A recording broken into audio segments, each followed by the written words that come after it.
L'homme a toujours voulu comprendre son environnement et comprendre comment il pouvait survivre dans ce monde sauvage, inhospitalier. Et la première des choses qu'il a voulu faire, c'est mettre en place des outils qui lui permettent de survivre.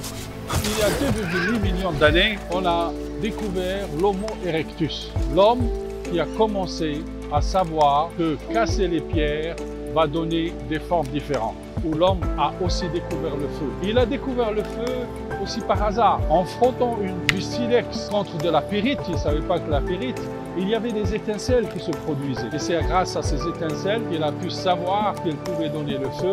Et le feu a changé complètement le mode de vie. C'est cette histoire extraordinaire qui a duré 3 millions d'années qui a permis à l'homme de pouvoir maîtriser l'art de la pierre et l'art de conjuguer la cassure des pierres avec le feu. Donc pour nous, tout ce long épisode et de plusieurs parties sera essentiellement consacré à l'histoire de l'humanité à travers la cassure des objets pour en faire d'autres objets et pour survivre.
Nous avons vu qu'il y a 3 millions d'années, l'homme a découvert que casser de la pierre pouvait lui rendre d'énormes services.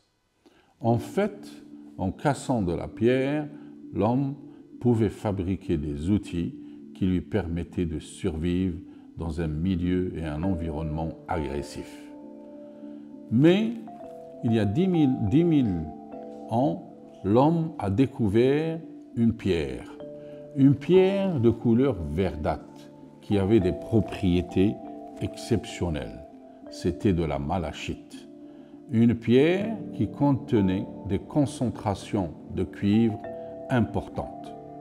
Et donc, l'homme, en découvrant la malachite, il pouvait trouver le moyen de pouvoir extraire ce minerai qui est le cuivre, cet élément qui est le cuivre, qui possédait des propriétés importantes et intéressantes qui lui permettaient d'évoluer dans un meilleur environnement et apporter plus de confort à sa survie.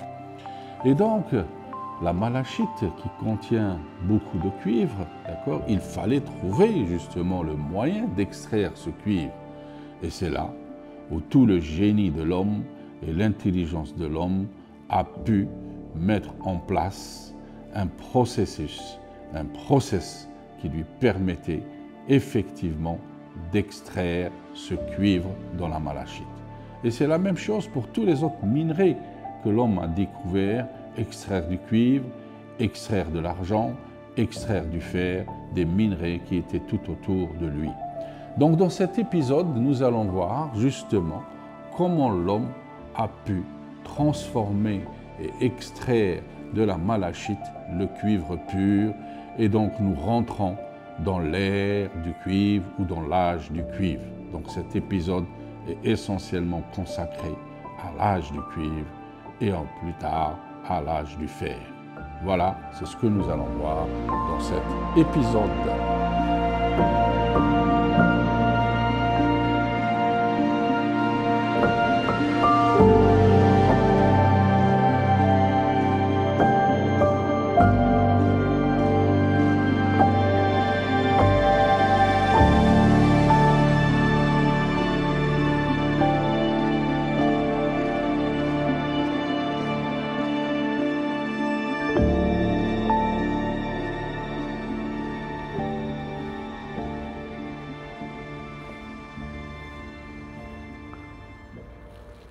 Alors, pendant cette période-là, il y a eu une nouvelle révolution.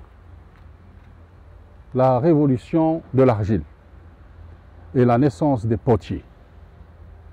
L'homme commençait à récolter de l'argile sur les rives des rivières et en le mélangeant avec de l'eau, il pouvait le modeler, il pouvait lui donner des formes et il commençait à fabriquer des ustensiles.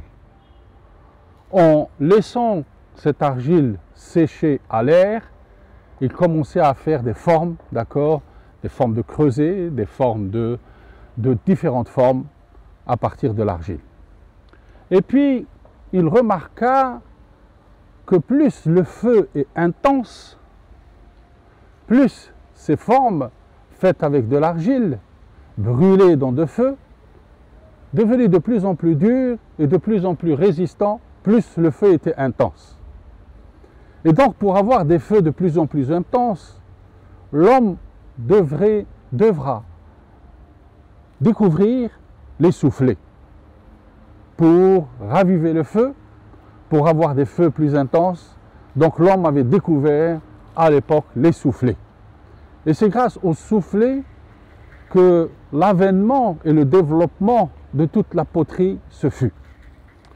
Et c'est par hasard que ces potiers, en prenant ces éléments faits avec de l'argile, ont commencé à faire autre chose. En faisant ces creusets en argile, il ajouta de la malachite. La malachite qu'il avait concassée, d'accord, il a concassé de la malachite sous forme de poudre. Il a concassé la malachite sous forme de poudre et il ajouta de l'eau. Et regardez la transformation en ajoutant de l'eau sur de la malachite. Regardez la couleur. Il remarqua que la couleur a complètement changé. Qu'elle est passée du vert au bleu. Et quand il commençait à chauffer ces nouveaux creusets avec cette nouvelle bouillie avec de la malachite, il découvra que ces poteries devenaient de plus en plus dures et de plus en plus résistantes. Plus il chauffait, plus il devenait dur et plus il devenait résistante. Sans le savoir, il venait de découvrir l'art de revêtement et il venait de découvrir l'émail bleu. Et comme je l'avais montré la dernière fois dans l'épisode passé, lors des pharaons qui ajoutaient le cuivre au verre, ils obtenaient une couleur magnifique qui est le bleu d'Alexandrie. Et regardez cette couleur bleue magnifique du bleu d'Alexandrie. Donc ça veut dire que les potiers ont permis d'extraire le cuivre de la malachite. Et ce fut le début de l'extraction et la purification du cuivre à partir de la malachite. Et cette histoire extraordinaire donc de l'homme et de son génie et de la découverte de ces choses-là a permis à développer donc tout ce que nous appelons aujourd'hui l'industrie du cuivre. Mais entre-temps, l'homme a aussi découvert qu'il existe plusieurs types de malachite. Comment? Ça veut dire que chaque malachite se comportait de façon différente. Et en fait, il ne savait pas que ces malachites contenaient d'autres métaux, essentiellement de l'antimoine, de l'arsenic, de l'étain, du plomb, du fer, et que la malachite la plus abondante sur Terre est la malachite qui contient de l'arsenic. Il a remarqué que cette malachite spéciale, quand il a martelé avec des pierres, elle devenait de plus en plus dure. Donc, la malachite mélangée à de l'arsenic donne un matériau de plus en plus dur. Et puis un jour, ces potiers, en mettant du cuivre, de la malachite, ils ont remarqué qu'à une certaine température plus basse, certains malachites fondaient et puis qu'ils coulaient plus facilement que le cuivre. Ils venaient en fait de découvrir l'étain.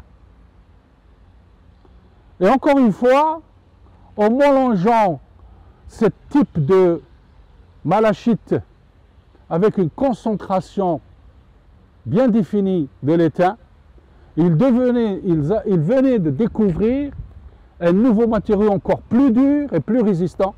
Ils venaient de découvrir le bronze. Voilà, il y a 4 millions d'années, on venait d'entrer dans l'ère du bronze. 10% d'étain dans du cuivre nous ramenait à avoir de l'étain, à avoir du bronze. Et donc, à partir de 2000 ans avant Jésus-Christ, l'homme a pu trouver le moyen efficace d'extraire de la malachite verte le cuivre rouge. 2000 ans.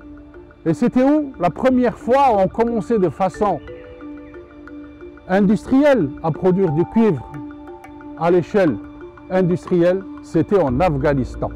Il y a 2 millions d'années, il y a 2000 ans, on a pu extraire de façon industrielle et massive la production du cuivre pur, le cuivre rouge que nous connaissons tous.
Et donc le bronze était synonyme de pouvoir et de puissance, car on commençait à fabriquer avec du bronze des armes, des armures, et donc c'est devenu un outil de guerre.